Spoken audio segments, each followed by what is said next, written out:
It's totally tofu and totally delicious. The plate is served with rice and macaroni salad. And if you want it burger style, What's happening? What's happening today? We good? A lot happening today. NFL free agency. Yep, my first show in Vegas without Maxx Crosby. Not happy about that. Got a lot of explaining to do on the deal. Tyler Linderbaum, the center, comes to the Raiders, which is massive. Love that move. Love that move. We get a high school football player that I love who just comes in for the Raiders from Bishop Gorman. Naylor's a good player. Speedy. I watched him play probably half of his high school games. Jalen Naylor. I watched him play right down the street from my house. So I know a little bit about him. And back from Florida, yes, I went and visited my mom and dad and my family. I had a good time in Fort Myers, Florida. I found another thing I can do pretty well, play pickleball. Clay, I found out that pickleball is like playing ping pong on top of the table.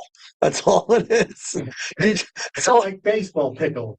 Has nothing to do with it. Nothing to do with pickleball was actually good if you play with guys who are good at your level. And I got a long way to go, but I enjoyed that.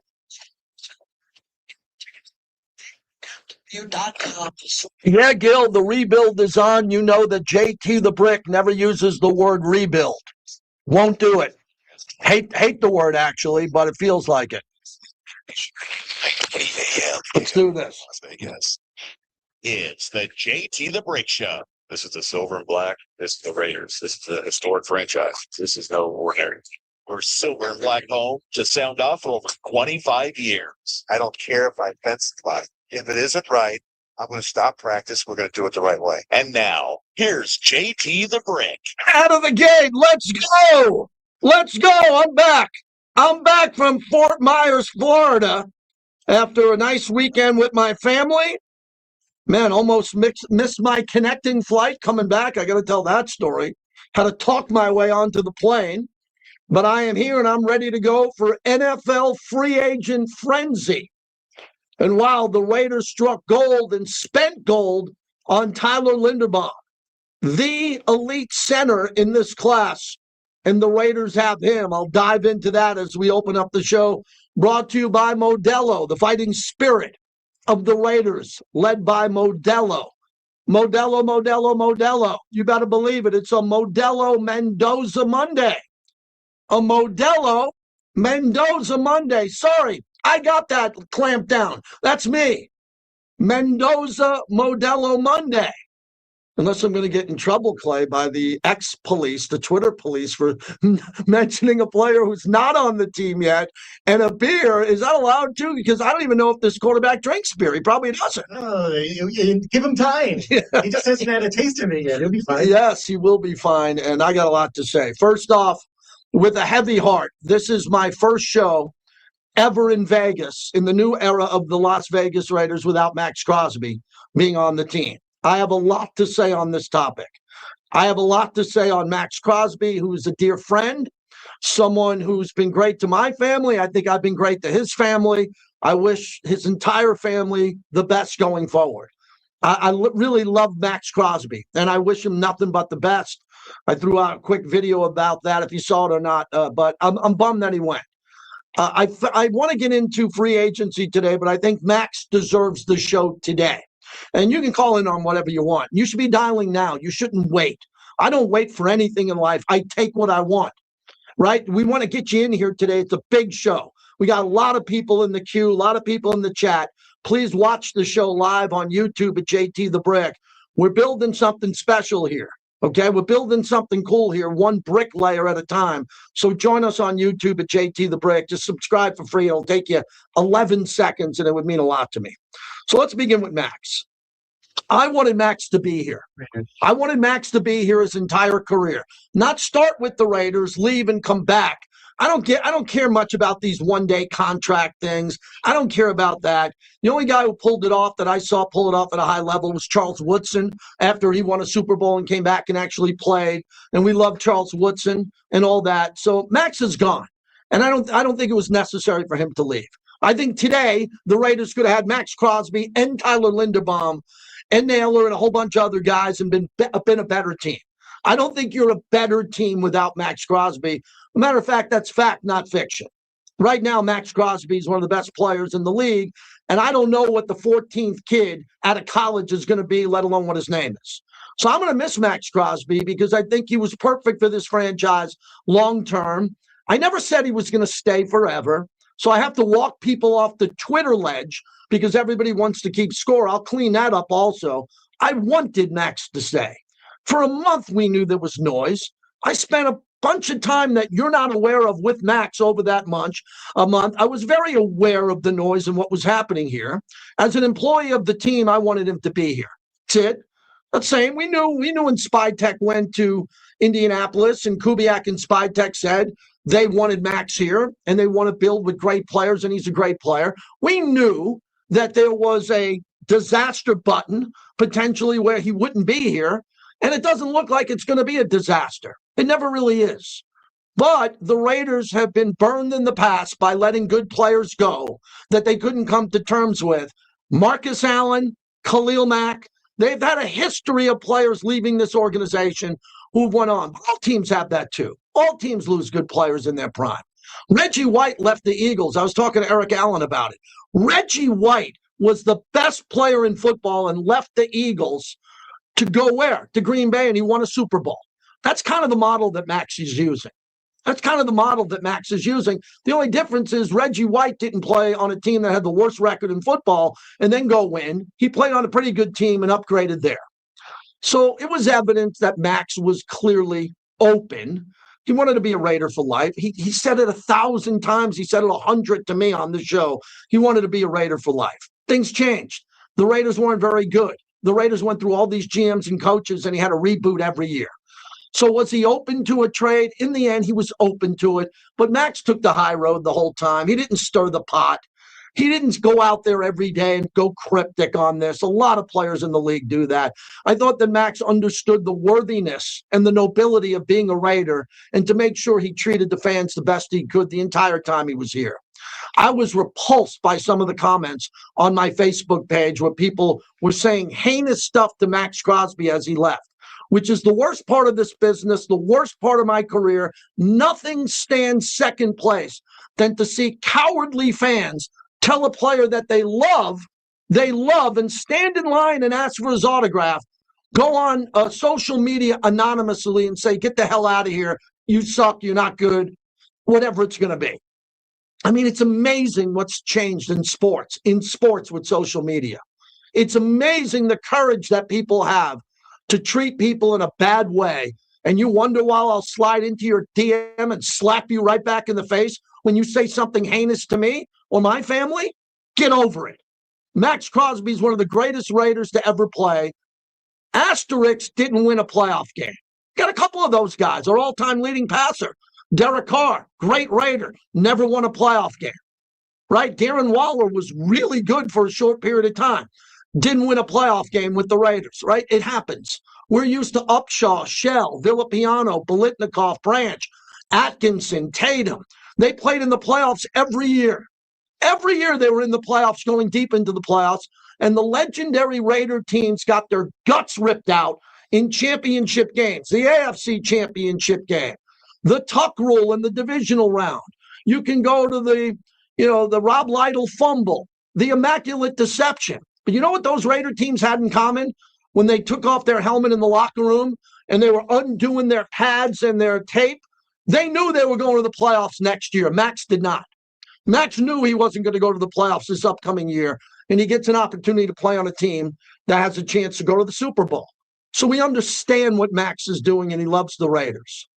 Now, in regards to the media on this, I've been waiting all weekend, and thanks to Vinny for being in here on Friday and coming back on Monday. I wanted to clean up the social media and the insiders on this.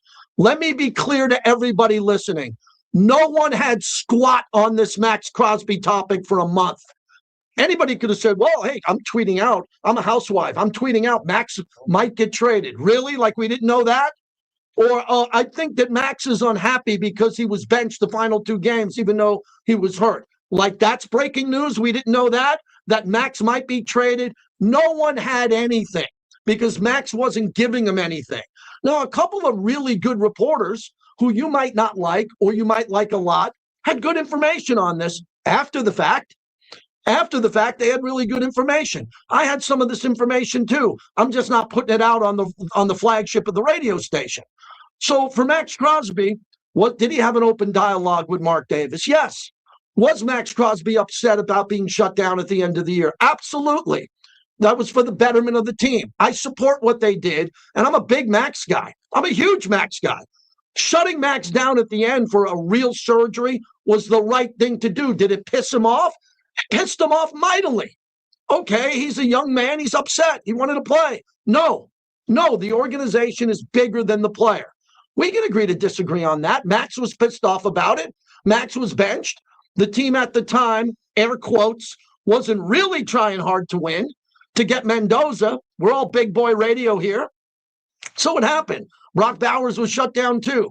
Maybe our most valuable possession on this team, Brock Bowers.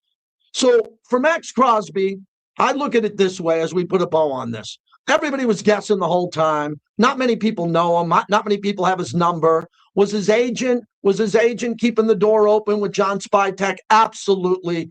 Was his agent using back channels with other teams to maybe get a trade? Absolutely. That happens all the time. It'll happen for the end of time.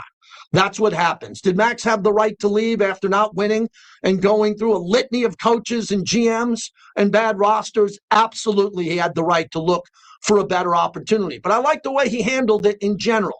He's not a perfect human being. The guy just celebrated being sober for 6 years. And there are people in his DM saying, what are you doing with Shabuzi? He's having a party because he saved his life. He could have died by not getting sober. That's what I've had conversations with him on that you haven't. He could have been dead by now if he wasn't sober. So he's celebrating, and people are looking around criticizing the way he's dancing in a video, and you claim to be a fan of Maxx Crosby. Now you're not a fan on Sunday or Monday. He's the same guy. He's the same guy that I stood up for, emceeing his foundation events. Same guy. It's a shame he had to leave. Let me make this clear again. I don't think he needed to leave. I think he should have been a Raider for life. I think his contract was good enough to keep him and do this rebuild or reload or however you want to describe it. I thought that there was plenty of room to keep Maxx Crosby. And that I went because it seemed like I know the GM and the coach were very sincere about it. I know what Mark thinks about him in general. I don't know what every new owner thinks about him, but in general, everybody would have been fine with Maxx Crosby here. The Raiders weren't looking to trade Maxx Crosby. I know this to be a fact. I don't care what you're hearing on this channel or what other people are telling you. Their goal was not to move Maxx Crosby because he was malcontent. He was a blank behind the scenes. He was lazy. He didn't show up. He was a distraction in the bars and in the restaurants. No, the Raiders had a plan to keep Maxx Crosby here forever. It didn't work out. I thought John Spytek did a very good job getting 2 number ones for him. But I told you that a month ago. If you're going to move Crosby, which again, I did not want to move him. What are you going to do? Crucify me because I wanted to keep Maxx here? So did you. Okay, Maxx is gone. I wanted him to be here. It was a possibility he could be traded. If he wasn't going to be traded, the ultimate goal was 2 first-round picks and a player. Okay, follow me here. This is really important. 2 first-round picks and a player. Now, the problem is Maxx Crosby was never going to get traded to the Jets or the Titans or a team that has a high draft pick because Maxx wants to go to a winner. He did go to a winner in Baltimore. They're very good. So the best case scenario for a first-round pick, if Maxx wanted to upgrade and play for a chance of a chip, was going to be a pick somewhere between 15 and 20. Raiders got the 14th pick. That's pretty good. Okay, Dallas had better picks, but they didn't want to give up 2. Now, would it have been good if they got 2 number ones from the Ravens and a player? And I'm not talking about a great player. I'm just talking about a starter on the Raiders. Before Tyler Linderbaum is coming here, I'm talking about just a starter. Anything, a corner, a safety, throw that in. It would have been nice. They didn't get that. But they got really good value for Maxx. Now, I don't believe that the 14th pick overall is going to be Maxx Crosby. I dipped the show in reality. There's a chance he could be. Maxx Crosby was a 4th-round pick. So the Raiders lose Maxx Crosby, who was a 4th-round pick, and they get 2 firsts for him. But you got to assume the first next year's first is probably going to be what, Clay? 26th, 27th, 28th pick in the first round. That's great. No. It's not like a great pick, but it's good. It's a first-round pick. So you got what you could get from Maxx Crosby. And I think that John Spytek did a really good job. He's a young GM. He didn't stir the pot. He didn't make it emotional. He did his job at the combine and told everybody that he's listening. He's listening, and people are freaking out that he says he's listening. Oh, my God. He's a GM in the NFL. Let him listen. And he listened, and this deal came down. So with everything that we saw here, it's amazing how many people want to keep score. You want to raise your hand and say you got the Crosby trade right? You didn't. I've been following this for 2 months. Literally, there might be one person who guessed right about Baltimore. Everybody had Chicago. What happened to the Chicago deal? What happened to the Bay Area reporter? He's coming to the Niners. But he didn't. What happened? Oh, he's going to the Cowboys or the Bears, which were the two. No one knew anything. No one knew anything. But Jay Glazer, if you want to give him credit, he was the first guy on Radio Row that said Max is once out or do that. You can give him credit for predicting Max would be gone. A lot of people predicted Max could be gone. But what kind of information is that? You know, there are NFL insiders, Raider insiders that weren't on the record a week ago saying, hey, I'm hearing through sources that Maxx Crosby is on the verge of going to the Ravens. No, didn't happen. Didn't happen. I was sitting in Florida when the deal went down. It gut punched me. I'm with my mom and dad. My mom recovering from an ailment. I'm with them, and I'm looking at my phone when I should be with my mom and dad going, oh, my God, Max is gone. I was just with Max a week ago. I mean, it really hit me as a gut punch. But I was available to talk to him in the past. We had a great relationship. He knows my sons on a first-name basis. Great. His wife knows my wife. I'm going to miss the guy. I've never done a show in Vegas, a radio show, a pregame, or a postgame without Maxx Crosby being the focus of that show. Pregame at the Torch with Eric Allen, postgame with Lincoln Kennedy. Maxx Crosby was always the topic because he was the best player on the team. Now he's gone. I wish him well. I'm not giving you advice. I screw up 5 times a day before breakfast. I'm an extremely flawed human being. You've got to treat people better. Max is one of us. He's one of us. He's going to play now for another team. It's gutting me as we speak, and I'm doing this monologue. But you got to wish people well. Life is short, man. You don't want to take grudges. You don't want to be that guy or that gal that took selfies with him coming out of the tunnel, telling you how much you love him, and then you're ripping him on the way out. I'm not rooting for the Ravens. I could give a crap. The only chance I'll root for the Ravens is if the Raiders aren't in the playoffs, the Ravens are in the Super Bowl, and Maxx Crosby is playing against the Niners, right? Oh, believe me, I'll root for Baltimore all day in that game. Or Maxx Crosby's going up against another team, and I could say, wow, man, it would be great if Max could win, and I don't have a dog in the fight in that game at the end. Raiders are eliminated. That's it. I'll be rooting for Maxx Crosby. And I don't root for anybody. Anybody. I root for my guys. I don't root for your teams. I don't root for your baseball teams. I don't root for your basketball teams. I love the fact that you got your teams. My teams might be different. I'm not in the business of rooting for anybody. I get a paycheck from this radio station and that football team, and I put my life first for the Raiders. I want the Raiders to win for you and me, but for mostly the Raider Nation who put their blood and sweat into this team. So Maxx Crosby, we say goodbye to today. I don't think it's the end of the journey. I don't think it's the end of the Maxx Crosby journey. But, man, what a hell of a journey it was. Wow. From coming in and being drafted in Oakland to putting down his crutch, which was alcohol, to having a stable marriage and a beautiful daughter, to building big real estate portfolios, from a guy who made friends with Dana White in UFC, for a guy who would sit courtside at the Clippers and Laker games, and a guy every time a Raider fan came up to him would be like, yeah, I'm a Raider. He had it tattooed on him. It's a business, man. Get over it. We're in a business, and sometimes the business is bleeping brutal. It's brutal, and it hurts. And now people want me to frame this as a rebuild. The hell with those people. I ain't using the word rebuild. I never had. I'm not doing it now. You think I'm going to do it now? Yeah, it looks closer to a rebuild than I've ever seen in my almost 30 years with the Raiders, 4 decades. You will never hear the word rebuild out of me because I've been around football longer than most. And I know you don't have to rebuild. You have Linderbaum. You have Mendoza. Okay, you have Kubiak. You're going to have a whole bunch of new free agents today. I haven't looked at my phone in the last 5 minutes. What's happening here, right? So when it looks at all this, if you want to rebuild, you do you. I ain't rebuilding for nobody. I'm not saying they're going to the playoffs or the Super Bowl this year, but life is short. You don't know how long you're going to be here, neither do I. You think I'm rebuilding like it's a freaking Lego toy and I'm sitting in the corner 4 years old building a Lego house?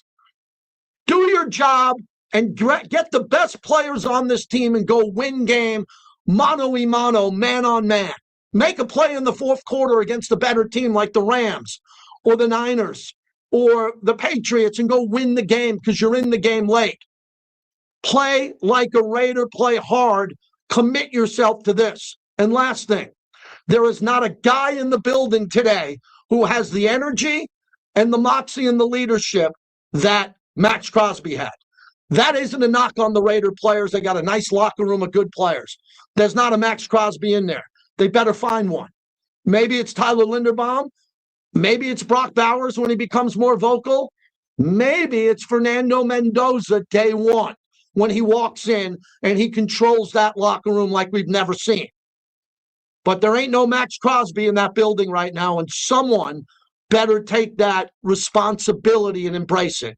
Because you need a guy there pulling up before dark, before the sun comes up. You better have a guy leaving late, and you better have a guy that walks into opposing stadiums' locker rooms and the other team fears him, the way Joe Burrow now fears Maxx Crosby twice a year, the way Aaron Rodgers or who's ever in Pittsburgh is going to fear Maxx Crosby twice a year. That's the monologue on Maxx Crosby. That's the least that I could do for him. The least that I can do for him. And now let's get into the new look Raiders free agency. Chris in West Oakland, always a diehard fan who can start off the show on what today means. What does today mean? Because I'm biased, Chris. I'm all over the place. Go ahead. I agree with you to the point. You're right. Raiders aren't a better team without Maxx Crosby. And first to Maxx Crosby, I believe every fan owes this guy a heartfelt thank you. He's gone now. He's with the Ravens. But for 7 years, this guy gave you 200% every time he set foot on the field. You can't ask any more than that. And correct me if I'm wrong, I believe him and Colton Miller were the last 2 holdovers from Oakland if there's another player. We're losing these guys once played in Oakland. So all I'm going to say is thank you, Maxx Crosby. You get once a Raider, always a Raider. I wish you luck to a point because I can't stand the Ravens, but I'll always be a Maxx Crosby fan. And again, I don't know why. The one pushback I'm going to have, though, is about he had a right to go elsewhere. He deserved better. You're right about that, except for one thing. The Raiders have been a mess for a while now, and Max chose to sign a 5-year contract last year. Much like Myles Garrett in Cleveland, you don't sign with a bad franchise, and let's hope the bad days, rock bottom, is behind us, JT. But then later, a year later, get to say, oh, well, I want out. I want to go play for a winner. But that's a discussion for another time. Who won the trade? The trade's 3 days old. Check back with me in 2 years. We'll see that. But again, all I can say at this point, thank you, Maxx Crosby. You epitomize what it meant to be a Raider, and I wish you nothing but the best in the future. He's a class act. He seems to be a great human being. You know him. I don't. Best of luck, Maxx Crosby, and thank you. Now let's move over to the other thing, JT. I think you're taking rebuild a little too literal. You're right. Rebuild doesn't mean 4 or 5 years anymore. Maybe a restart's a better word. And in a way, with Linderbaum, some of the money that they would have got Max, you sort of did get a starter. And you got the highest rated offensive lineman in free agency. I still want them to go out and get another lineman to protect Mendoza when they get them. But so far, I think free agency starting out really good. And again, you look at the teams in the playoffs this year. New England, you look at Chicago, you look at Denver, you look a year ago at Washington. Rebuild doesn't mean 4 or 5 years. You get it right, you compete this year, you get Mendoza in, get his feet wet, you can be right back for competing for a division championship and a playoff spot in 1 year, because that's kind of the way the modern NFL is now. But I think it's a good start to free agency. I love the Linderbaum trade. I think that means to move JPJ back to guard. I'd still like to see him get another guard. I'm not sure if you're going to replace Blaze at right tackle or not. Colton Miller will be back. But with what we've had in the last few years, when the Raiders have had all this money to spend, and we sit here and we say, are they going to spend it? Are they going to spend it? Well, at least now, JT, you know one thing. They're all in. There's no hemming and hawing. We know it's a rebuild or a reload or a restart, whatever you want to call it, but they're starting from scratch. They're going to rebuild through the draft and offensive line through free agency. I'm liking it. But again, this phone call was made basically about Max. Thank you again, Maxx Crosby. You are the epitome of a Raider. And again, I'm not going to root for Baltimore, but I will always be for Maxx Crosby. Thank you, my friend. I'll talk to you later. Thank you, Chris. Excellent phone call as always. Chris in West Oakland. Yeah, it's incredible where we're at now. And for those who are coming into our chat, we got a great chat today. There's over 900 people in there. A lot more sometimes than listen to AM radio in certain markets. So it's nice to have this thing rocking here today. I understand it's a rebuild. I understand what's going on. I graduated from Geneseo State University. I have a degree. Okay, my point is, I don't do rebuilds. You do rebuilds. I don't. I win. I want to win every game. Last year was the first time you dragged me into this tanking thing, which you know I don't tank. Well, the losses down the stretch got Mendoza. I played nice. You know, I love winning. I don't love losing. I started my career with Al Davis. Walk around the building in Alameda and talk about tanking or trading great players with Al Davis. You don't? Okay? But this is different. The Raiders, as it was described to me today beautifully from someone in the building, the Raiders now have a clean palette to paint whatever they want to paint going forward with this team. And that stood with me. They have an opportunity now to take this team and what they have, right? Eric Stokes, congratulations to Eric Stokes, who's getting paid. He's the starter. So they're paying a starter to be there, which I love. Okay, I really like that. So the Raiders have a chance to do whatever they want to do now. And I'm going to be fascinated this offseason and what's going to happen going forward. Because as I sit here today, and I'm going to get into Tyler Linderbaum for most of the show, and we'd like to hear from you on that topic. The Raiders have a massive void at what position? Defensive end. Massive. They lost Maxx Crosby. They got to get a defensive edge rusher high in the draft. High in the draft. They got to find it or get a free agent. They need multiple linebackers. I think they need another corner, potentially starter, but they have some developmental players there. Jeremy Chin in the back end with Isaiah Palomal doesn't blow me away. That doesn't blow me away. That ain't Ed Reed and the Ravens, okay? That isn't Tatum and Atkinson, but they're good players. I don't know. The new coach is going to figure out who he wants. But here's what I love before we wrap this up. I told you that the Raiders would get 2 offensive linemen this offseason. They just got the biggest price, and they paid him a ton of money.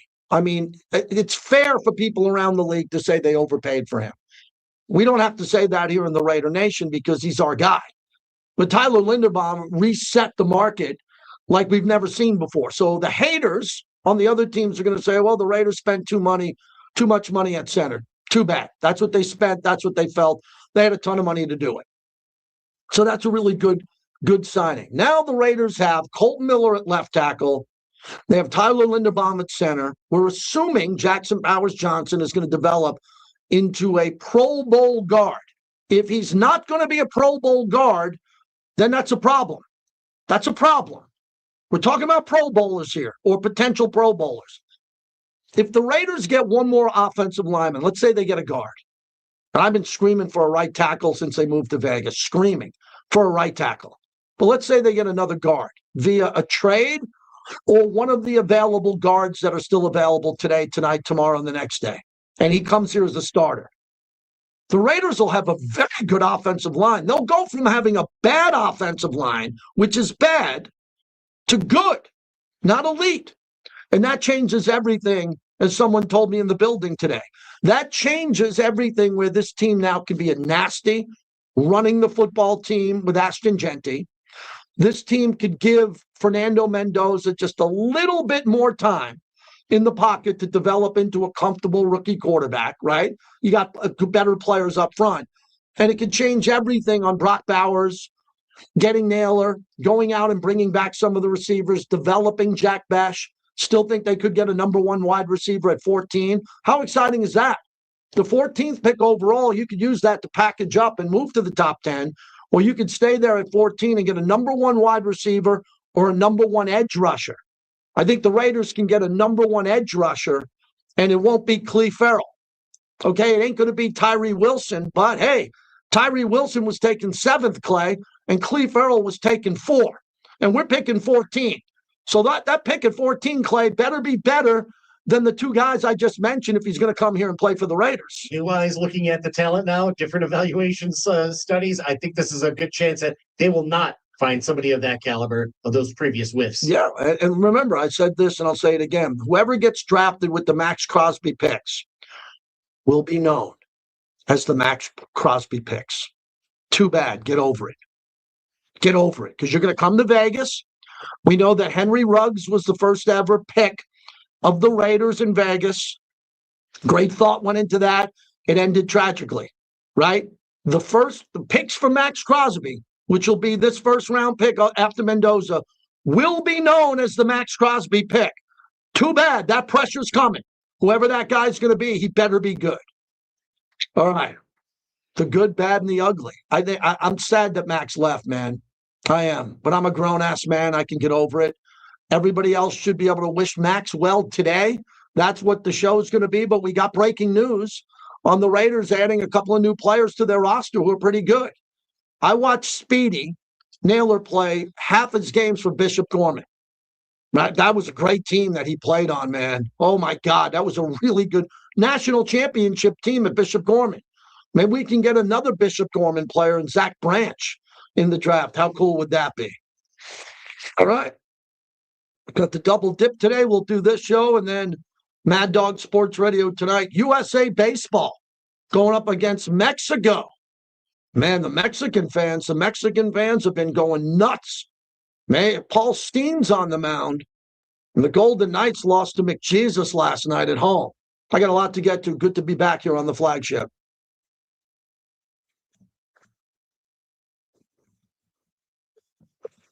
Hello, everybody. Are able to let really good players go. Matter of fact, Okay, Stevie G's right there. players go a year early as opposed to a year. They build the cupboard, they have talent, and they're able to, instead of rebuild, just replace. And the Raiders haven't been in the position to be able to just replace talent. They've had to rebuild every single time. And unfortunately for them, they've never been able to get the rebuild right. Unnecessary roughness. Dear Boy Q, weekdays at 2. Boyd Gaming is the official and exclusive local casino partner of the Las Vegas Raiders. I only had to ban one guy in that monologue. I hit the ban for life. Some guy was being I saw something I didn't like. I hit the. I apologize. I put someone in timeout, but I had to take him out of timeout. I hope it wasn't you. That's what we could. Because we're the law. We deliver serious firepower for serious injuries. Fine. Everything's right. You're injured. The choice is clear. Winner. The choice pretty works. How was everybody's weekend? Yeah, I was in Fort Myers, Florida. Normally Naples, but my sister just bought a home in Fort Myers, which is close to the airport. It's not easy. So I wanted to tell you the airport story. I'll tell it to you first before I get on the air.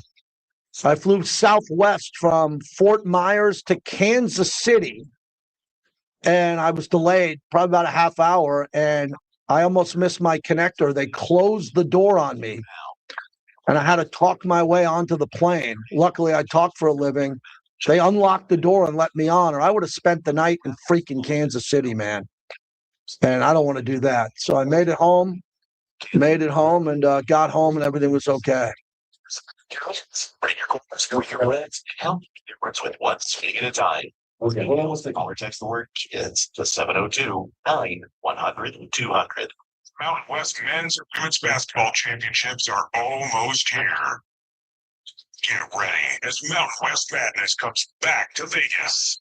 One stop, one shot, one champion. Who will rise to be the best in the West? Tickets are on sale now. Don't miss a minute of the action.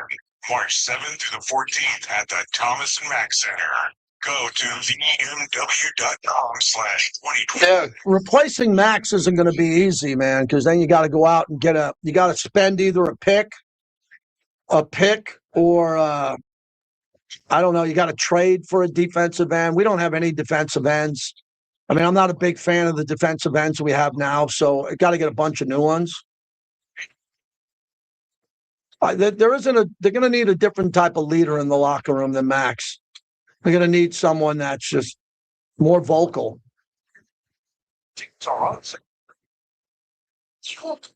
Everything I just saw. Like, Flair, you're keeping an eye on Schefter too, in case of, yeah. J.K. Dobbins back with the Broncos.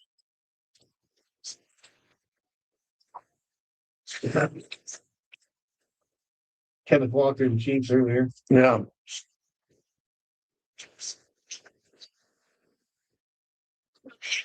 Like,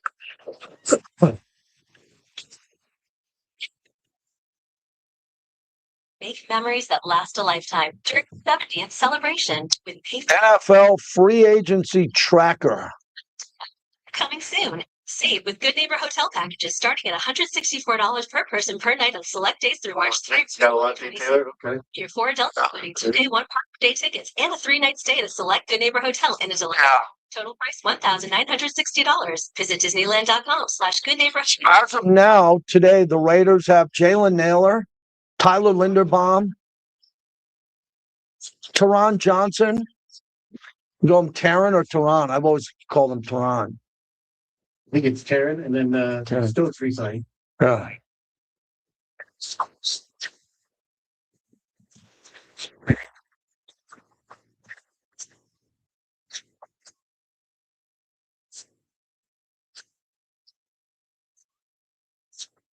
Welcome back to the JT the Brick Show, brought to you by the Casa Verde Law Group. If you get injured in an accident, call 702-222-9999.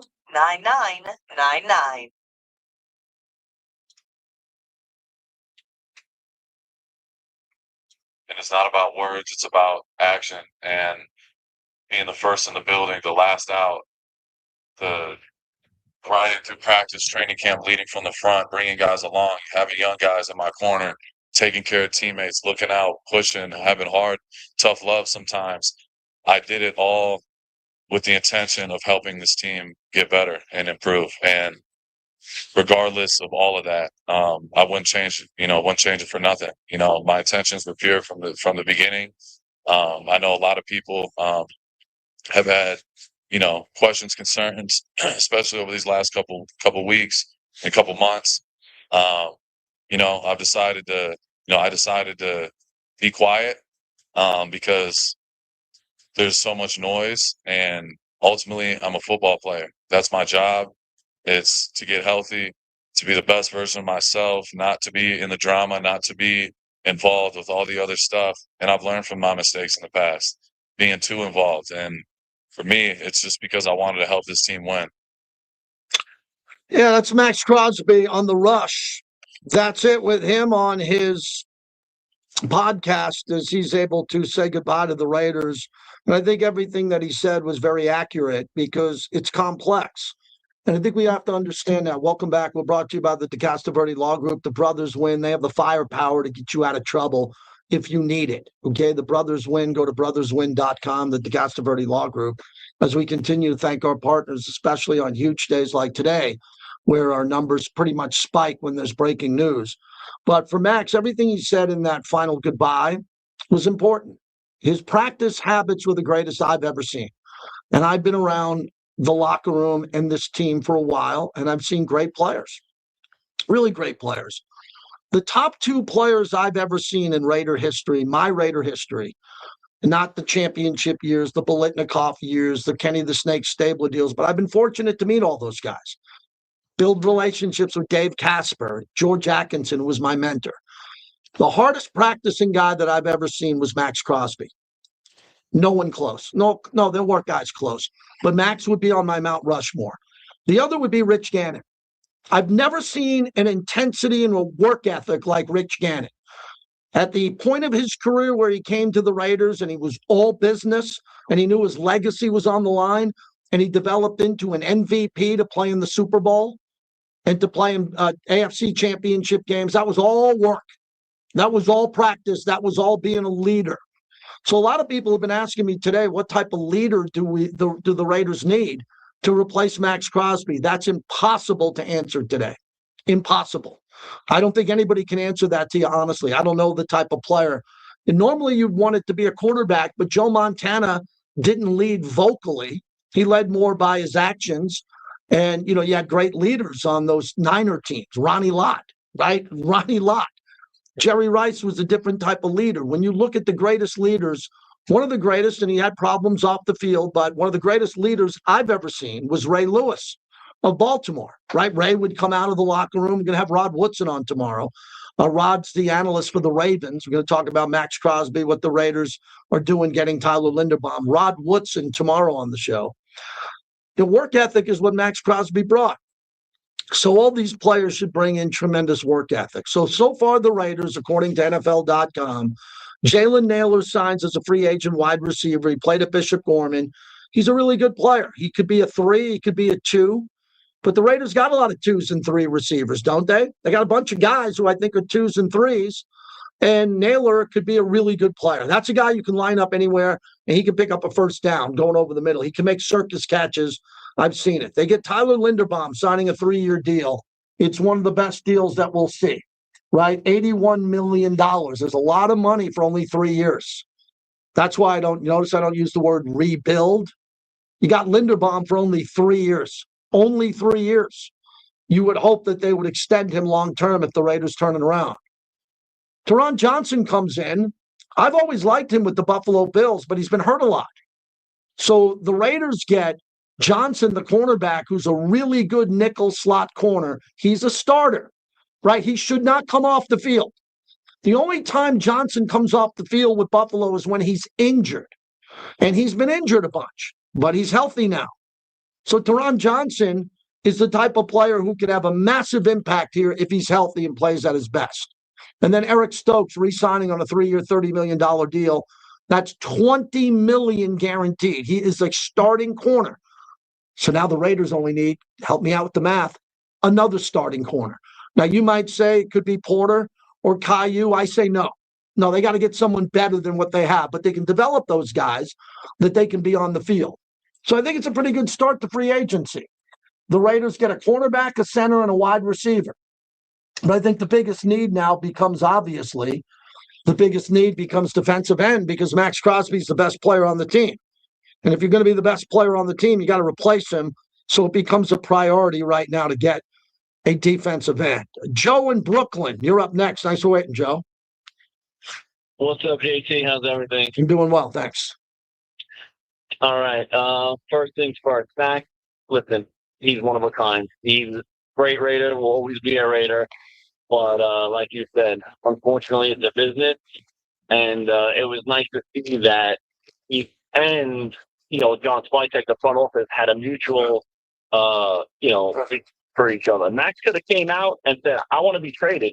And we lose all, our, value for him, like he would have been hamstrung, like we don't get the deal that we got for him if like you say, he goes on Twitter and posts something. He was professional, he was a gentleman the whole time, and kudos for that, and also kudos for Spytek in the front office for dealing him to a contending team. They have a legit shot to win a Super Bowl, So it was nice to see it worked out for the better for, each of us. They got a good player. Listen, we got as much as we could get for a 29-year-old player that's been in the league for 7 years, had 6 surgeries. All right. John Spytek is running this team.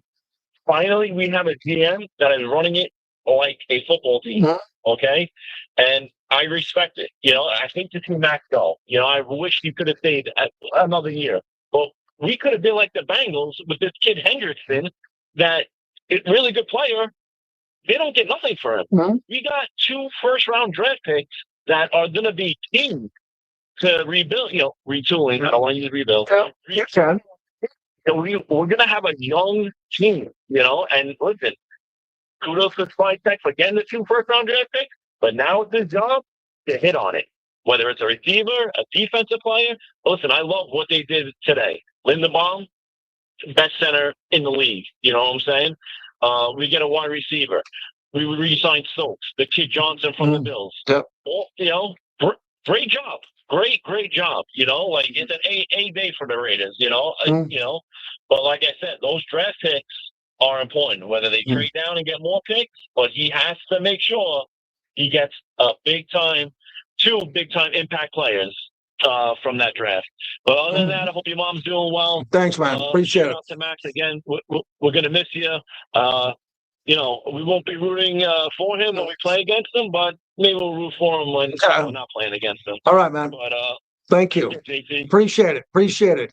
Kenneth Walker to Kansas City, Malik Willis to the Dolphins, Mike Evans to the 49ers. That's a hell of a pickup for the Niners. Don't tell me about Mike Evans' age. He's healthy. He's a hell of a player for the Niners. There's some big moves going on around the league. The biggest story of the day was Tua released. $99 million hit. Largest hit, even more than Russell Wilson when it comes to all of that. So the quarterback market, a lot of people expecting Kyler Murray to end up maybe in Minnesota. We just added Andrew Siciliano to the show. He's going to join us at 1:30. He's the voice of the Cleveland Browns. He's with Yahoo. Andrew's a good friend. He'll go around the world to free agency as good as anybody. But, for me today, saying goodbye to Maxx Crosby, that felt like a week of shows. Like it's going to take a week to clean that up. And we'll do it. Whenever you want to call in on Max, if it affects you here, sold a lot of jerseys. He was our guy. He's gone. And I think the optimism of getting the picks, and now the draft changes. The Raiders have the number 1 pick. Presumably, it's going to be Mendoza. Then at number 14, if the Raiders stay at 14, that player must be a potential Pro Bowl starter year 1. It's not a developmental player. No bleeping way. That player better be suited up and ready to play, period. And that could be defensive end. That could be offensive guard or tackle. If someone's sitting there at 14 and it's an elite offensive lineman that could have been gone in the top 10, but the other team's picking ahead of the Raiders at 14, don't want him, and the Raiders get an offensive lineman, now you got 4.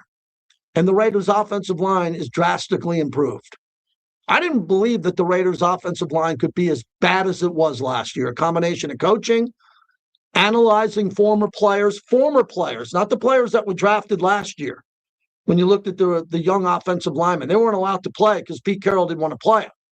There was a division there on playing younger players. But I'm talking about DJ Glaze, Dylan Parham, guys who have been around for a while now. Those guys' jobs are on the line. They weren't good enough to start and say, that's my job. No. Now they're good enough to start if they can compete and get out there. And the depth of the offensive line is going to be tremendously improved. The Raiders might have 2 to 3 backup offensive linemen who you could say are good as the starters. But they're going to be evaluated differently here. And I love the evaluation process going forward and how it looks. 702-365-9200 if you want to get in. Here's Stevie G in the town, Oaktown. What's up, G? Hey, how you doing, JT? Doing well. Sorry to hear about Max. Just want to say thank you, though, to Maxx Crosby for doing what he's done for the Raiders and being that true spirit and player all throughout. And for someone to kind of transform their life, he took what I call an addiction on one side, and he made an addiction in everywhere else in his life. But this dude is a better husband, a better father, obviously a better community guy, clearly, one of the best players in the NFL, regardless of position, let alone that he's, MVP quality every year at defensive end. So again, thanks, Maxx Crosby, for doing what you did for the Raiders. And, except for those 60 minutes when he plays the Raiders, I'm definitely a Maxx Crosby. So So much. That's what I have to say about this guy. I just want to thank him for that. Nice. The other thing is, I'm thinking of this personally more like a trade. That's the way I'm thinking of it. We just traded for Linderbaum. I think we needed him clearly because, and now I'm more convinced. Not that I wasn't convinced, but this again solidifies that Mendoza is the target. We're going to get an experienced center to partner with a young quarterback. So all the pressure won't be on him to do all the line calls and all that. So I like that. And the fact that Linderbaum is 25, 26. This is like his first big contract. So this is a young guy that we're getting. Yes, I love that. To kind of take over. And I think that's good in free agency. Sometimes those free agents it's like fool's gold. Right? You get them over and you're not really sure. So this time we're getting that guy quality ready to go. And like I said, he's experienced to partner with the young QB, and we really need that. So going forward, I'm looking for us to continue to improve. It seems that Spytek is settling in. I mean, he said it. He's comfortable being uncomfortable. I like the fact that Kubiak basically said the same thing during his interview. He's comfortable being uncomfortable. I'll figure it out. That sounds like they got a little, connection on how they're going to approach this. And clearly, there's a connection with the trifecta with Tom Brady, doing what he does. And I don't want to hear any more about this. Tom Brady's got to be wherever we think he's got to be. Let that triumvirate work it out with what they need to be. And let's go with that. All right, JC, thanks a lot. I don't have a tracker on where Tom Brady is. And, I'm not following Tom Brady if he's on a flight from Miami to Vegas or he's in Dubai or wherever he is. We know the role that Tom Brady's had. And he's a broadcaster. He's an owner. He's not a consultant. He's not there to consult. He owns a portion of the team, a significant amount. His voice carries heavy. I think this has been a really good week for John Spytek. I do. I think for John Spytek, who did not probably want to do the Maxx deal, no one wanted Maxx to leave. Nobody. And that's me reporting that. No one wanted Maxx to leave. Once it was clear that Maxx was wanting to leave to play in a better situation, I thought it was handled properly. I thought that ownership, the front office, and the player and the agent handled it okay. It's not going to be perfect. Look at how ugly this world is when it comes to this. They handled it okay. And there'll be more on the story as it develops and Maxx speaks about it more. All right, when we come back, more of your phone calls on this and what's happening. Want to thank the M Resort Spa and Casino. They have 2 towers. Oh my God, it's like 2 glorious towers when you drive in from Los Angeles at the end of your journey. Before you see the big casinos down on the strip, you see the glowing M Resort on your right. Pull in, get a room, go to the restaurants, have a great time, go to the pool.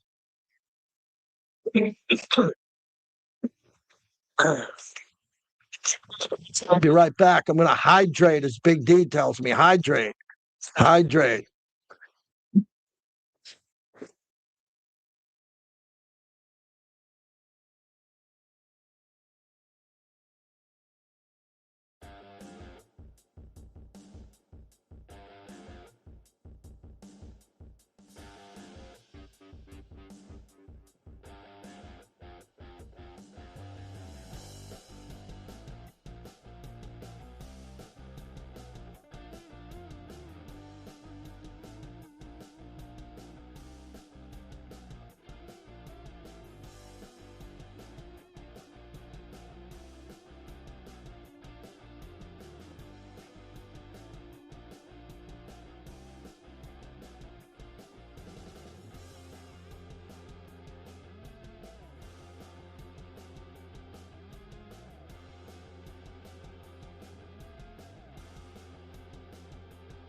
Social media is already a mess.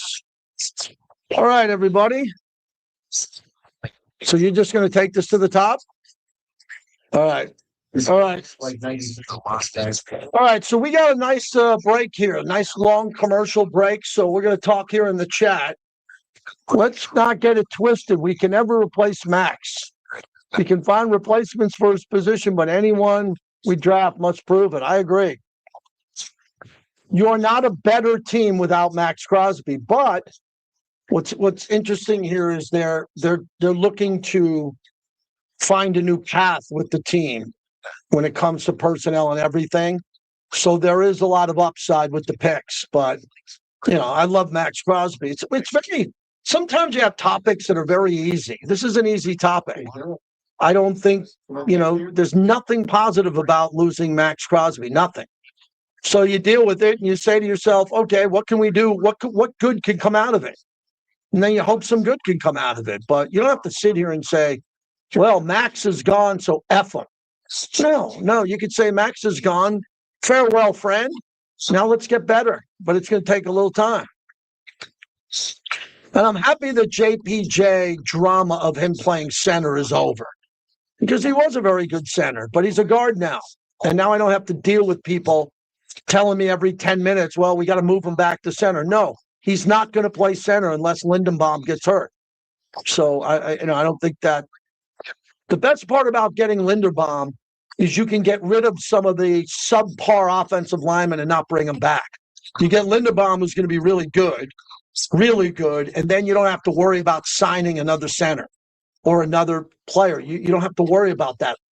Concentrate on defense now. Car buyers. How left your car?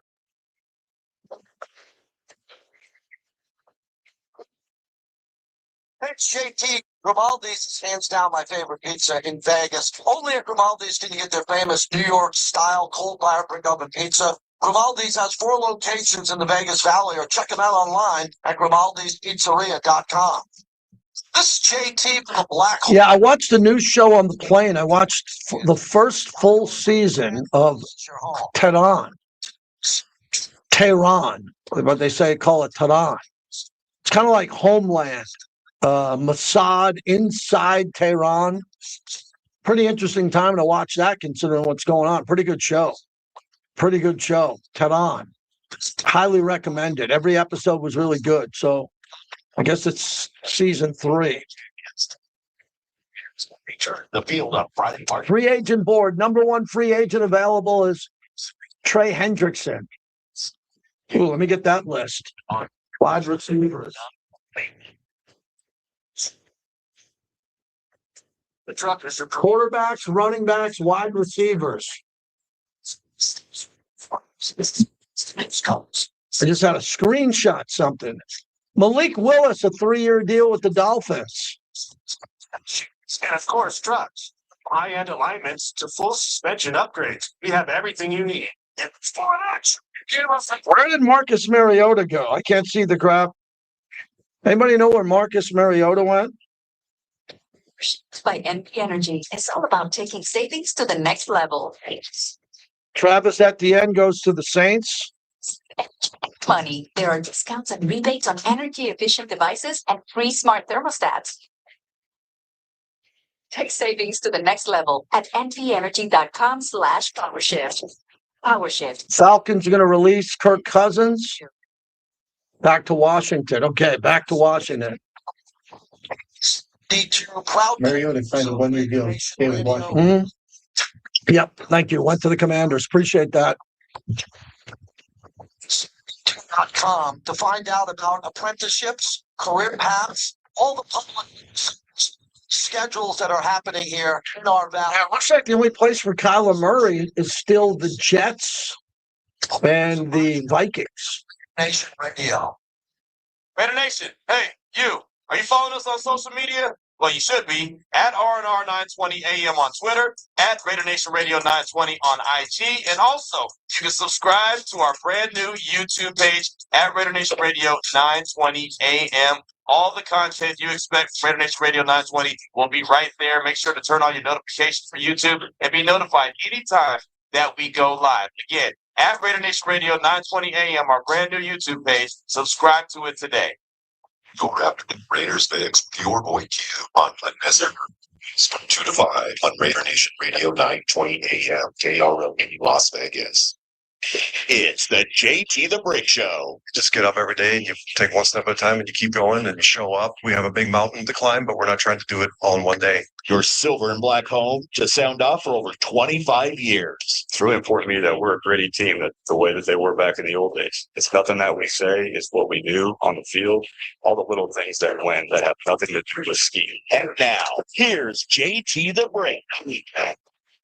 JT back with you, hour number 2, Andrew Siciliano. At the bottom of the hour, we're live on YouTube. You can check out our new platform. It's not new. It's been here for a year. It was kind of a throwaway for us in the beginning. Let's just have the show up on a stream, and now it's really cool. Got a lot of people coming in here. We're building a strong foundation like the Raiders are trying to do it. So jump on in and go check it out. We're brought to you by Grimaldi's, the best pizza I ever had when I spent time with my mom and dad this weekend in Fort Myers, Florida. They said, do you still get the Grimaldi's gift cards? I say, Dad, of course I do.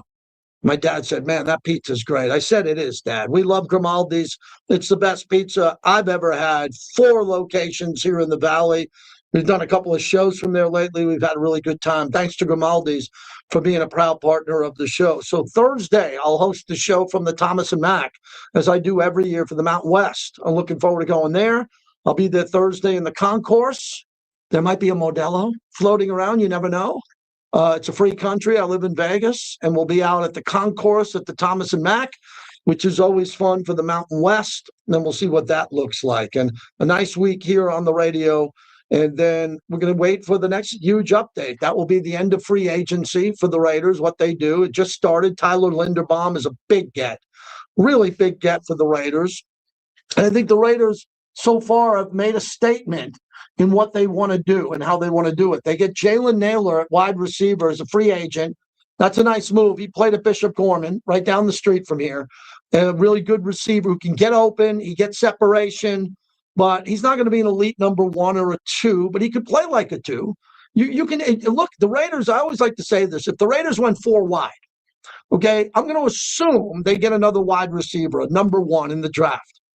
Or they do. Let's just say for this conversation, the Raiders break the huddle with Fernando Mendoza and Ashton Genty's behind him. And then you got Brock Bowers and Big Mike are there. Because I never know what's going to happen with Big Michael Mayer. No one ever gives him the ball. They want to play him on special teams for some crazy reason in the past. I want him to have like 70 receptions. And then all of a sudden you have Jack Besh in the slot, and you got Jalen Naylor in the other slot or to the left. You got Trey Tucker.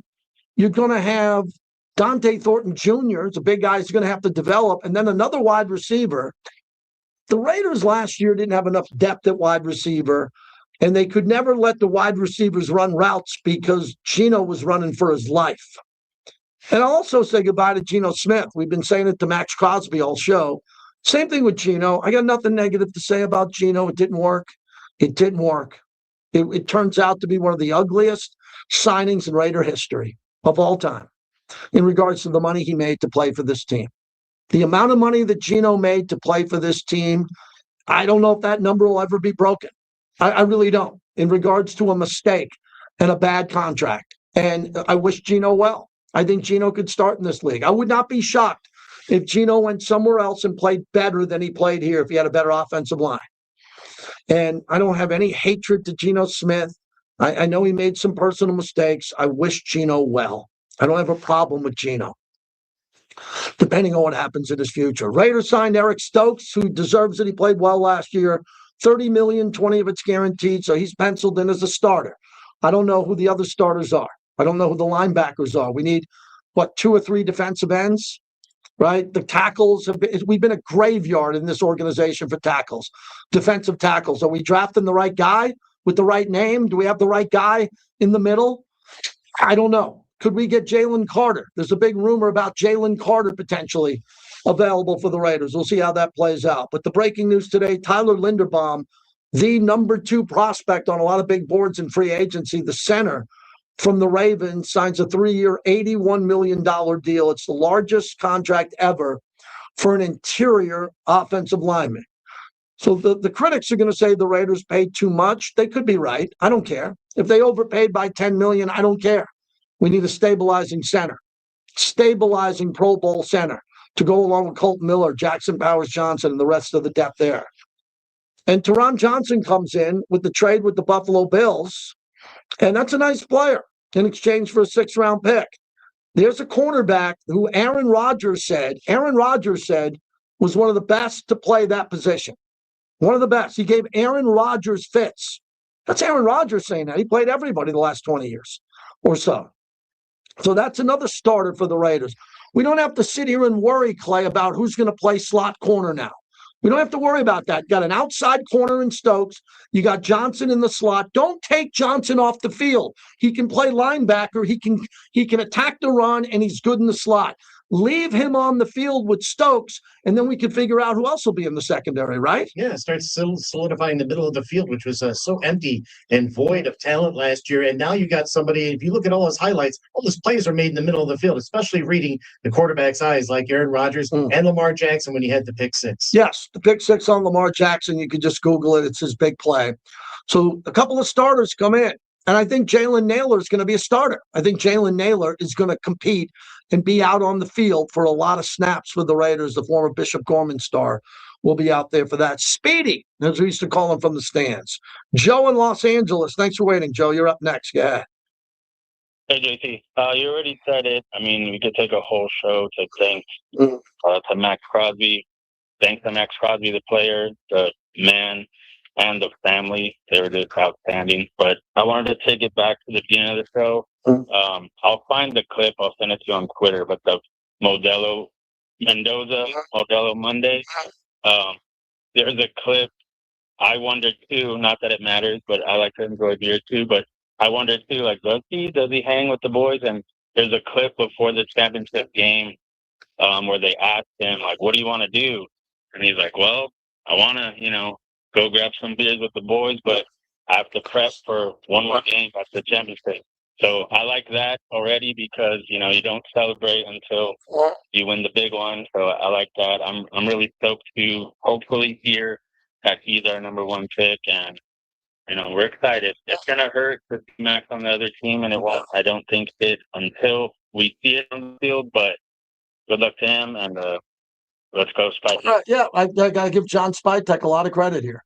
John Spytek probably realized, oh boy, once I get rid of Maxx Crosby, oh man, there's going to be a tsunami of criticism. That's part of the job. Part of the job when you're a GM. You can't have rabbit ears. You're going to have to get rid of a good player or a great player. And when you do, you better be able to react to it. And it seems like he's able to do that. According to NFL.com, best available players left in free agency. NFL.com, they're very good at this. At number 1, they have Kyler Murray, the quarterback, 28 years old, formerly of the Cardinals. He was their 4th prospect. Also, Trey Hendrickson. And this guy he has a really difficult time getting paid. He's 31 years old. He's been injured a little bit, but 1 season removed from finishing 2nd for the Defensive Player of the Year. He had a core muscle surgery, but he's still available at edge rusher. Devin Lloyd, the linebacker, he's still available. And then you go down this list.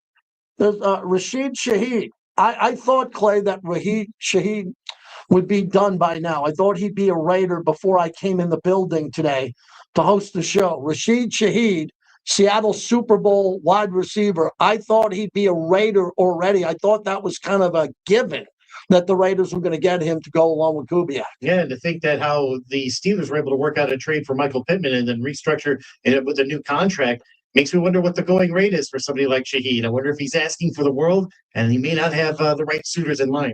Yeah, I hope he comes here. Maybe there's calls going on as we speak, and we'll see how that plays out. I don't know what's going to happen here. We always look for deals. And Jermaine Illuminor is the 20th ranked free agent available. Jermaine Illuminor, remember him as he played tackle here for the Raiders back in the day. 702-365-9200 is the number as we continue on. Here's Ben in Denver. Thanks for waiting, Ben. You're up next. Hey, JT, love the show as always. Man, on Friday or what was it, Saturday, whenever that news came down about Max, man, that was hurtful. We love Max here. That was a hurtful news, and it hurt. But you know what? What a great day today, and what a great job Spytech is doing. Along with Kubiak and Tom, and I'm sure Mark is, backing a lot of this stuff up. But what a great day today with the signing of Linderbaum. That is a great signing. That's not only going to help Mendoza, it's going to help Cincy. It's going to help that whole line. What happened to JPJ? I don't know, but he's going to be part of the line, whether he's left or right. But it's looking good. The other signings look great. So signing him back was amazing. And we're not done yet. We still have the money, and then we still have all the picks, and it's just exciting. JT, I'm having a Modelo for you right now after that signing because I'm off today, and my birthday's tomorrow. Oh. Good, man. We're looking for another tequila partner here on the show. We're in tequila free agency on the JT the Brick Show. We had a long-standing tequila partner. We're looking for a new one. Who will be does anybody have a better show in the history of sports radio than I for tequila partnerships with the Raider Nation, with Raider fans? So we are actively looking for a new tequila brand here. We have a couple of options here that we're excited about, and we're ready to talk to you. I'm in the middle of texting with someone who's pretty high up in the NFL here about some rumors. So we're going to see what happens here. This is the Jalen Naylor update as it was broke by Adam Schefter recently on the Pat McAfee show. It's the Raiders signing former Vikings wide receiver Jalen Naylor to a 3-year, $35 million deal, $23 million guaranteed. That feels like a big deal out of the Raiders. Raiders continue to spend money. That's an incredible move for I just realized that Naylor's getting $23 million guaranteed. Wow. That's a lot of money in guarantees for a guy coming in here who's going to be competing. That's a guy that's got to be really good today to come back to Vegas where he started Bishop Gorman to jump in here and to know he's going to be making that. When you make that much money guaranteed, you're playing, son. You're out there playing. That's a big number. And the offense now, Daniel Jeremiah, who is also the analyst on the Chargers radio network, but we know him from NFL Network, moving the chains and moving the sticks, excuse me. This is what he said about the new look Raider offense. I believe with all my heart, when you have a quarterback, you got to take care of the 3 Ps. We preach it each and every year. You got to get the right play caller. Well, they go out and get Clint Kubiak with the Raiders. You got to go get some protection. They've done that here with Linderbaum. They're going to get Colton Miller back healthy as a left tackle. Now, all of a sudden, you look up and they've got picks 114, 36. So Mendoza goes 1. You could get an elite offensive lineman like Venga Ioane with the 14th pick if you want. So you're going to be able to have the protection, the playmakers. You've got Bowers in place. They need to add to it. But when you watch him on the video, he's got the ability to get that ball up and out down the field. He can drive the ball outside the numbers. So you start thinking about split Brock Bowers out wide, let him run one-on-one routes. You can threaten the entire field with his arm strength. How about the toughness to be able to stand in there and deliver strikes under duress? He did it throughout his time at Indiana. And then big game moments. You saw it here late against Penn State. This is the catch that gets talked about all the time because of the unbelievable catch by Omar Cooper Jr. But how about the throw to hang in there, buy a little extra time and put that thing on the money? I think Mendoza's got a chance to be an excellent player in this league. And Mark, I also believe they're going to try and get a veteran quarterback so that they're not going to have to rush him on the field immediately. I love everything that the Raiders are doing in order to set the stage for Mendoza with the first pick. That was really good. That was really good overall when you see what Daniel Jeremiah said about the Raiders. I am a big believer. I am gutted that Maxx Crosby's gone because I think you could have did all of this, and kept Maxx Crosby. Let me repeat that so people don't say, well, Brick, you just forgot about Max. You were wrong. No, I wasn't wrong. I wanted Max to be here. How was I wrong? That I didn't sit there and predict the Ravens were going to get him? No one did until the last 12 hours before the deal went down when it started to leak.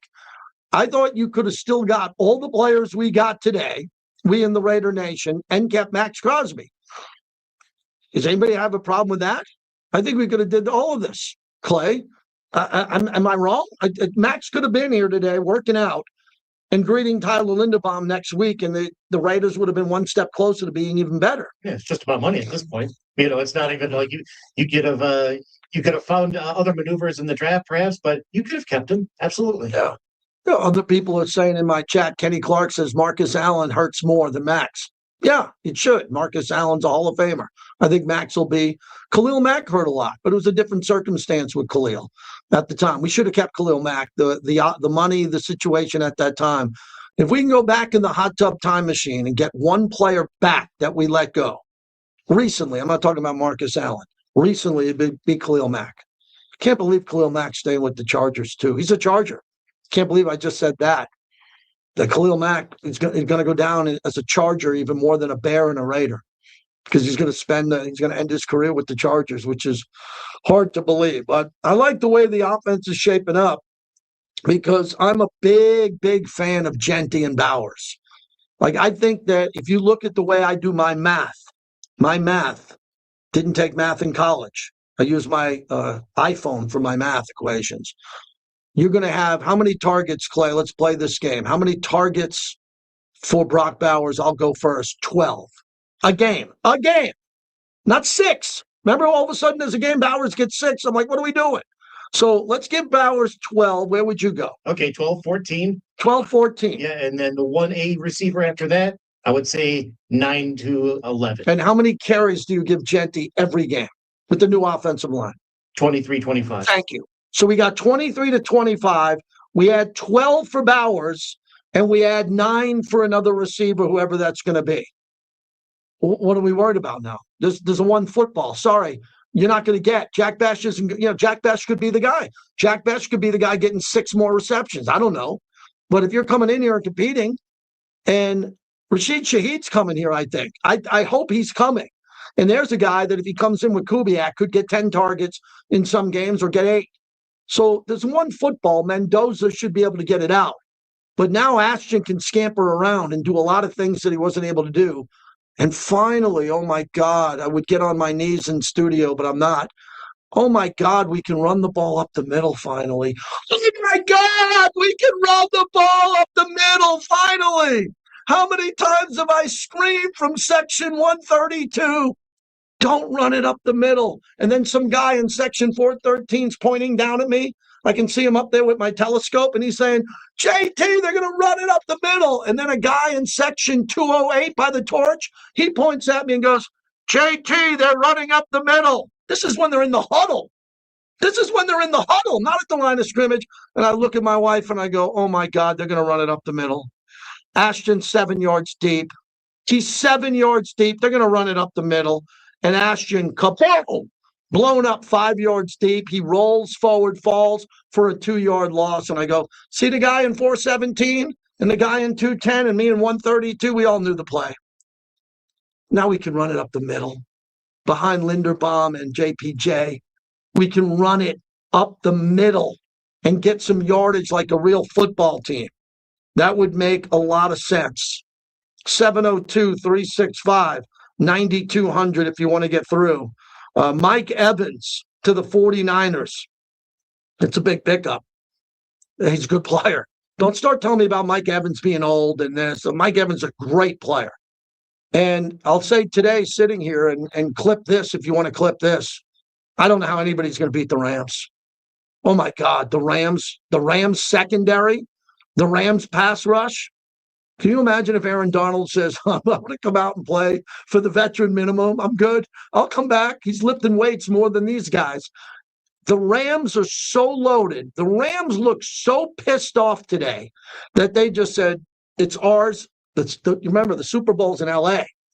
That's SoFi. The Rams have basically said in the last 2 days, we are hosting the Super Bowl. Figure out who you got on the AFC. And look at the Seahawks all chasing the money. Look at the Seahawks all leaving the rain and the cold after the Super Bowl, Clay. They all went on the bus on the parade. They were waving goodbye. They're all taking the bag, leaving Seattle. And Seattle fans are waving goodbye to being relevant next year, too. Like, it's going to be hard to replace all that skill level. God, the Rams are good. Oh, the Rams are so good. The Rams. And then the Chiefs, The Chiefs go out and get a Super Bowl MVP running back. They're not going away. And you hear what Sean Payton had to say, wanted to buy Max's private jet to Baltimore. That Sean Payton is chirping way too much. He is chirping way too much.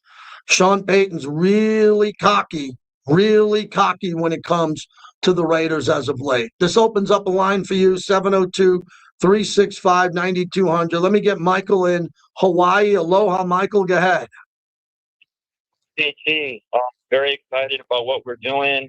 And, we're not going to do it all in 1 year. But this off season, I'm hoping we're pretty much prioritizing the offensive line, which we did under Linderbaum. We talked a few weeks back about trading into the first round to get an O-lineman. Now we have pick 14.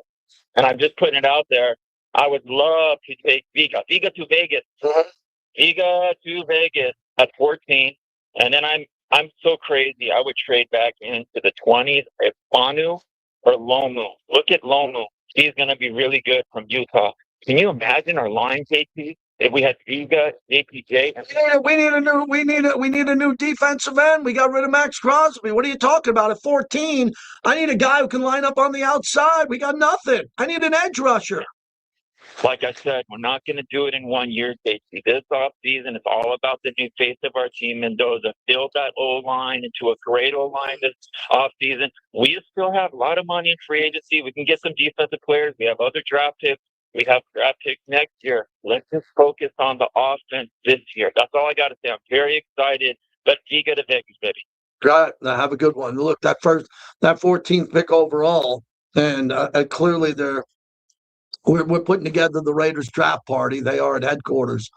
This draft party is going to be pretty amazing this year for the season ticket holders. If you're going, I don't have any of the details to give out here. It's not my place, but Mendoza going 1 and then 14. What happens if the Raiders trade up from 14 to 3? What happens if the Raiders trade up from 14 to 7? I don't know. It could happen. Anything could happen. Or do they trade back from 14?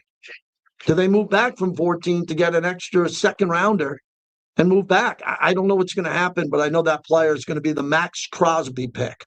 That's what it should say on the jersey underneath the stitching. Maxx Crosby pick. And too bad if you don't like that pressure. Too bad. That's what you are. You are the Maxx Crosby pick at 14. And you got to be good because Max was elite. All right, when we come back, Andrew Siciliano at the bottom of the hour. He'll go around the NFL. He'll look great today. Tonight, Mexico, the United States, and the World Baseball Classic. Can't wait. I watched the game with my dad and my brother-in-law. We had a couple of Modelos who were sitting in the back in Florida watching Aaron Judge hit a home run. That was really cool.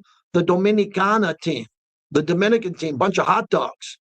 Maybe one of them will get one in the ribs if he plays us and they start trotting the way they're trotting around the bases. And Mexico, their baseball team is legit. And they won us badly tonight. They want to win badly tonight. Did you see when the Mexican fans were singing in Houston? It's like 40,000 fans singing in unison. Oh, boy. This is going to be a big game tonight. But it's NFL free agency, and we're looking at all the players still available for the silver and black. It's the morning tailgate. Kubiak said the ideal situation is Fernando sits, learns. All right, we'll keep it here for Andrew Siciliano. Big show today. We got a lot of people in here.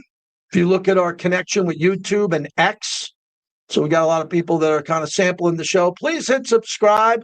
Can you take a moment and hit like right now? Everybody on 5, 4, 3, 2, hit the like button. Thank you. So you got Schrager and Olofsky. Always bet on black. Visit their casinos across the valley. Don't let the game get out of hand. Please bet responsibly. Hey, it's JT. Grimaldi's is hands down my favorite pizza in Vegas. Only at Grimaldi's can you get their famous New York style cold fire brick oven pizza. Grimaldi's has 4 locations in the Vegas Valley, or check them out online at grimaldispizzeria.com. I'm U.S. Transportation Secretary Sean Duffy. We all seem to be in a rush these days, from work to driving our kids around. But when you're behind the wheel, please do not speed. A few minutes saved by going faster is That Hendricks? How do you get Trey Hendricks in? maybe bring some snacks for the kids and know that along the way, you're getting quality time with your family. Pay for abundance. Modelo is an official cerveza of the Modelo. show. Modelo Especial is a rich, full flavor. What's a loser commercial there, Greg? I don't know what that is. What's a loser commercial? Did I miss something? Mobile Las Vegas. How about this? Eichenberg's got to prove he can play at NFL speed. He's got to prove that he can play at NFL speed. Months with you. Las Vegas, go into the show. And you're considering releasing a luxury SUV. You have to see it. It's dry. I don't know what you mean, Greg. The propaganda, what that means. I don't. Are you being cryptic? What are you telling me? Kenneth Walker, $43 million with the Chiefs.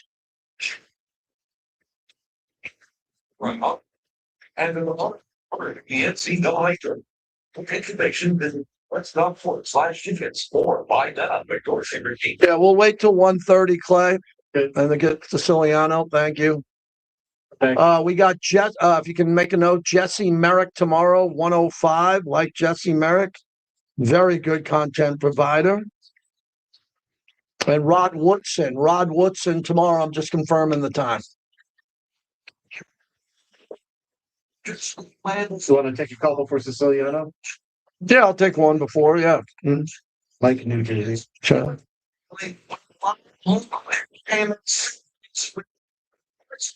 Fall games. Check it out at lacasacigars.com. Come celebrate leadership, service, and student success at Crystal Ray St. Viator's Executive of the Year Luncheon. Join us on March 11th from 11 a.m. to 1:30 p.m. at the Rio Hotel and Casino for an inspiring afternoon honoring Tony F. Sanchez III of NV Energy as Executive of the Year and Catholic Charities of Southern Nevada as a Business Partner of the Year. Enjoy lunch, meaningful stories, and Kenneth Walker gets hurt a lot too. I agree. I think Rashid Shaheed's coming to the Raiders. He'd be the number 2. You don't get Rashid Shaheed unless you make him the number 2 wide receiver. So Bowers would be your number 1 target. Then you could get a number 1 receiver in the draft, and then Rashid would be the number 2.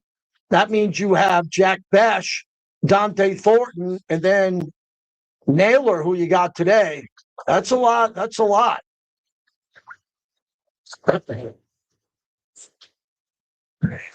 Puddle of mud. Fantastic. It's SEC Men's Championship games to determine who gets the automatic bid into the big dance. This place is insane, man. Settle in for an afternoon of finding out the win. As a madness gets started with Selection Sunday at 3. Okay, Mike, stay right there. You're going down. Matchups get us ready to fill out our brackets. The fun begins Sunday afternoon at 3 on Raider Nation Radio 920. Welcome back to the JT the Brick Show, brought to you by M Resort Spa and Casino, the official hotel of the Las Vegas Raiders. Tyler Linderbaum. Huge deal, Pat. Going to the Las Vegas Raiders. Yeah. 3 years, $81 million, $60 million guaranteed, highest paid interior offensive lineman in NFL history. And think about this. Raiders trade Maxx Crosby to the Ravens. It frees up salary space. They had a lot. They had all the space. Now they go take the Ravens center, Tyler Linderbaum, going to the Las Vegas Raiders to snap for, we presume, Fernando Mendoza. It's interesting the way Schefter put it out there. So the Raiders lose Maxx Crosby, which to me is a gut punch.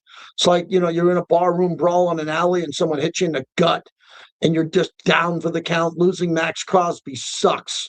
I'm so bummed that Maxx Crosby's gone. I didn't think it was necessary. I thought Max could stay, but we move on like we have before. We move on, but we've been wishing Max well all day today on the show. We'll continue to do that, and I'm sure I'll talk to him down the road, and we'll have some good conversations, and I'm sure he'll be back for fights and UFC and big events that are here in Vegas, and we wish him well because he's a great Raider. Once a Raider, always a Raider. 702-365-9200. Andrew Siciliano right after we get out to Mike in New Jersey. Hello, Mike. Hey, JT, long time no talk. How are you? Good, Mike. Thank you. Good. It was bittersweet to see Max go. I mean, he was a great Raider for us. He's a warrior. You know, I wish him nothing but the best. But you had to do it. We got a great return. We freed up some salary cap, and I like what we've done so far. So I'm glad on that point. I like what we did today.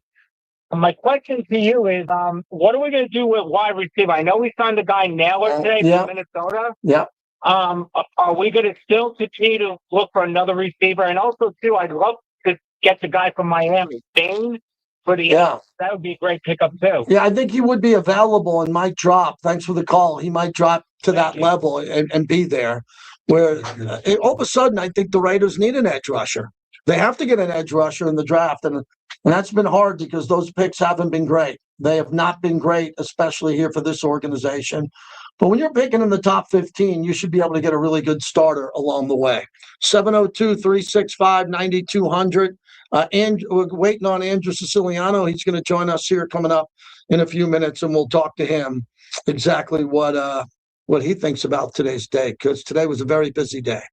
And a lot of people said, I'm reading this on NFL.com, the consensus says that this is a poor free agent class. The consensus is now wrong. So as I look at Greg Rosenthal and others who wrote about this class, we knew it would be top heavy.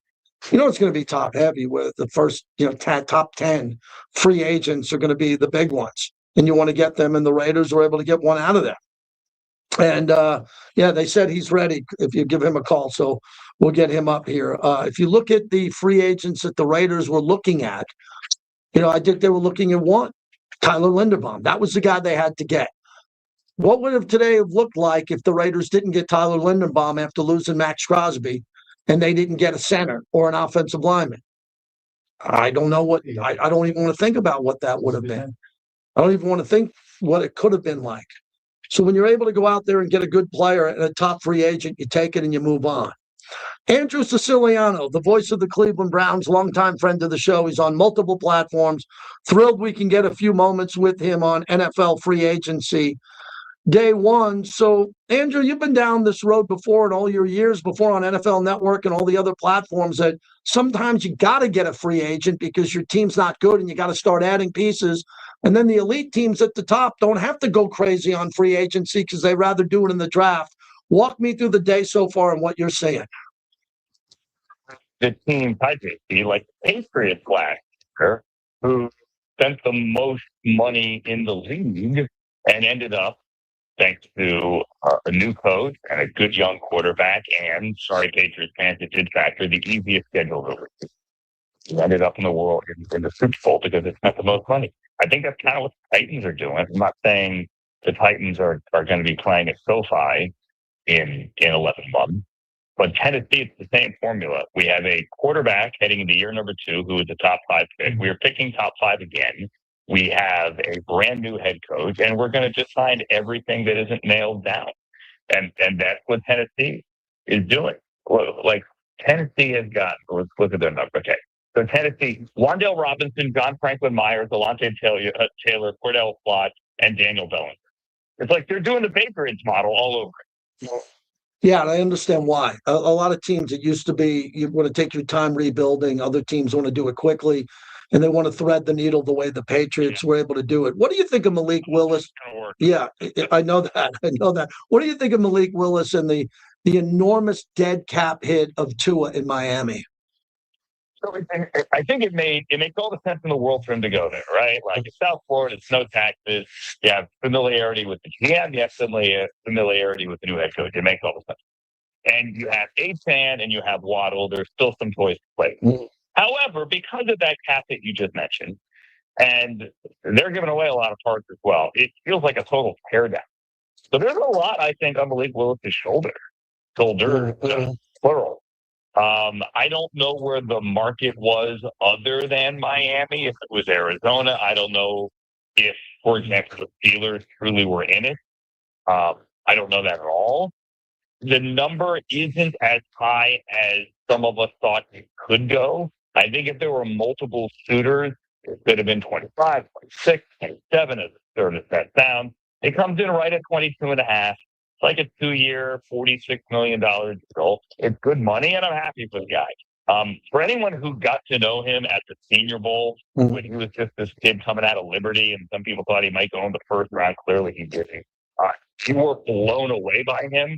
He's a testament to when it doesn't work out well, go somewhere else. Keep building, keep working, and I'm happy for the guy. Andrew Siciliano is our guest. So as the voice of the Browns, you get a chance to call Myles Garrett every play of every game.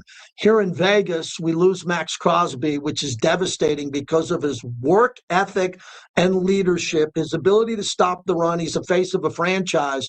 So how do you think that played out overall, considering a lot of people were throwing spaghetti up against the wall? No one really knew where he was going to end up.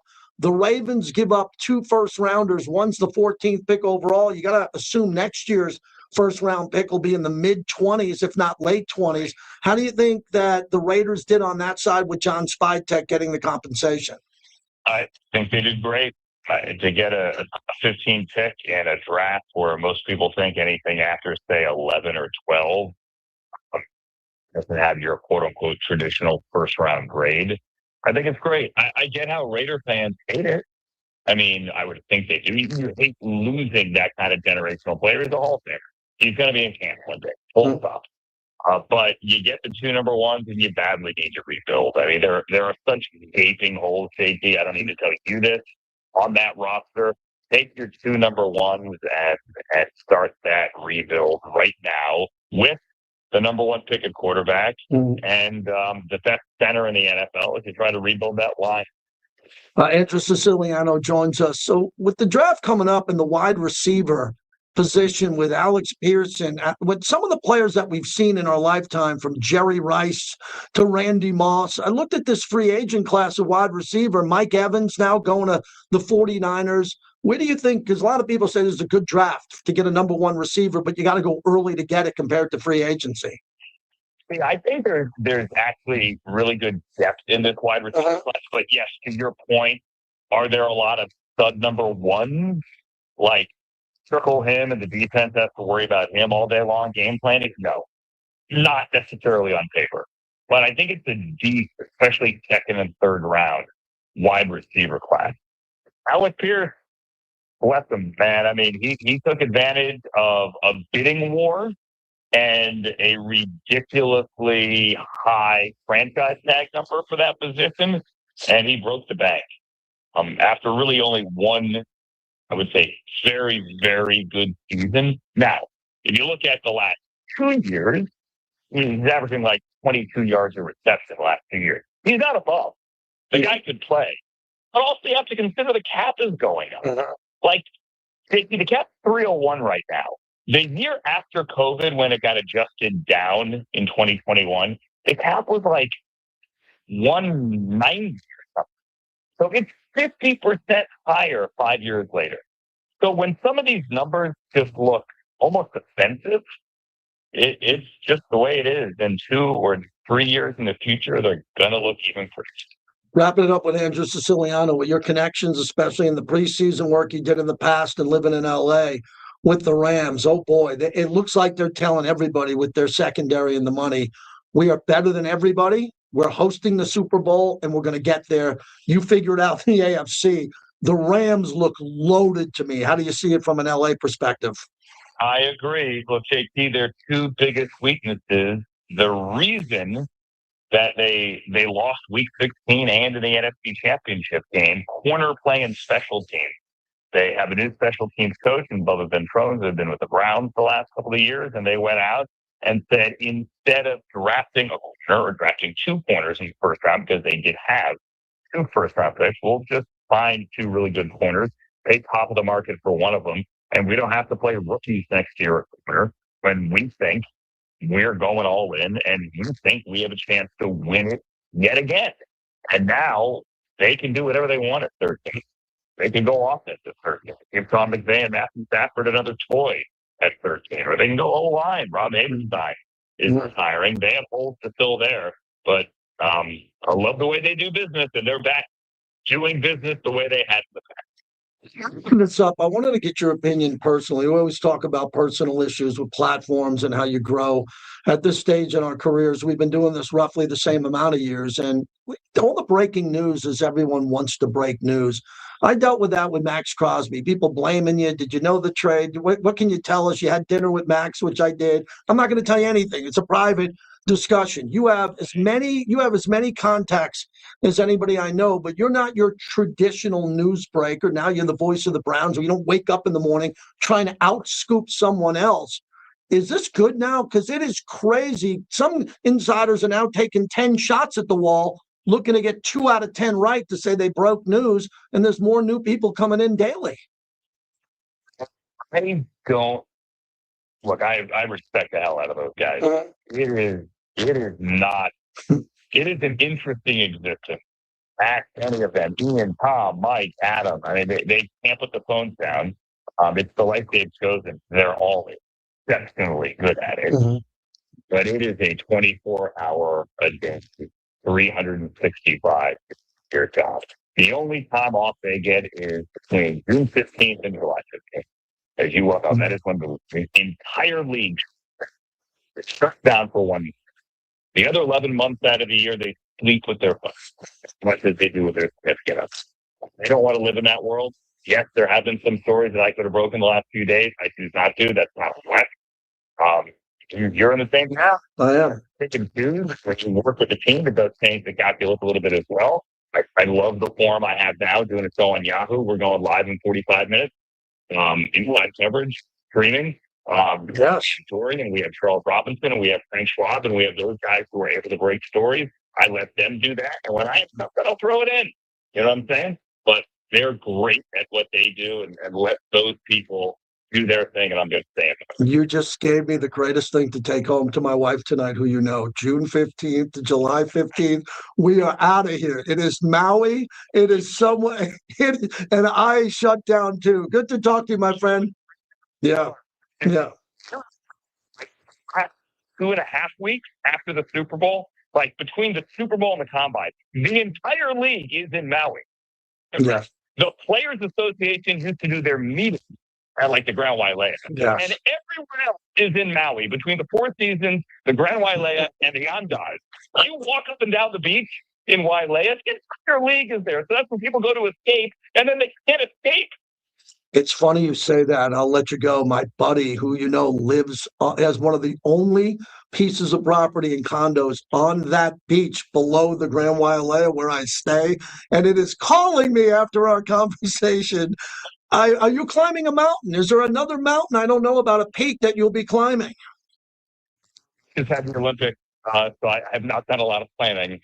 Which is a first world problem. I am looking at somewhere in Western Europe in June. Good for you. Talk to you soon, my friend. Enjoy. Thank you. Yeah. That's Andrew Siciliano. Nice that we could get him on to go around the league. And that's what he said about the Raiders for our Raider customers here, because we are a national show. Every time I'm on the radio, I'm talking to more people than just Raider fans. And he says the Raiders need a lot of work everywhere else. Do they? Clay, do they? That's where I get pulled in every year. Do the Raiders need a lot of work everywhere? They got Stokes in one corner. They got Mendoza at quarterback. They got Genti. They got Bowers. I think we got 4 wide receivers that I can name right now locked in, and they're pretty good on top of what they have with 2 tight ends. But yeah, the holes, what he means is Max is gone. Who's opposite Max? Who's the tackles? Do we need 3 linebackers in Las Vegas? It feels like we need 3. That's a lot of holes. You need guys that can be impact players, but also depth pieces too. The depth was an issue last year, so I think there's enough money now to go around and spread that out to where you feel very strongly about that. And now with 2 extra compensatory picks that were given to the Raiders in this upcoming draft, now it's starting to round out a little nicely where you got impact players and foundational pieces. We'll wrap it up on the other side and get it to Q. La Casa Cigars. Have you seen it? It's brand new. It's not the same one. It's right next door, but Mike took up a whole bunch of additional space. Spread out, listen to live music, have a stick outside or inside. This time of year, oh my God, you get there, you pick up, you go in the humidor, you get your cigar, you get your cocktail, you get your beverage, whatever you want. You might like some brown water. You like the whiskey. He's got the scotch there. Then you go outside and have a cigar. It's a free country. They don't tell you, get out of here. It's too smoky. No, you can be outside or inside. La Casa Cigars, Tivoli Village. Chase Daniel, who's pretty sharp on Twitter, he just said, the Raiders do the smartest thing I've ever seen them do. Signing Tyler Linderbaum for massive money to make sure Fernando Mendoza has the best center in the league. Insane. So that's what he thinks needed to happen. It did. And I'm all about that. And I told you, because you love telling me when I'm wrong, I told you the Raiders would get 2 offensive linemen. We got 1. We need another. Thanks to the bricklayers. Great banner day today. Keep coming back every day on YouTube at JT the Brick YT. We think you'll like the platform.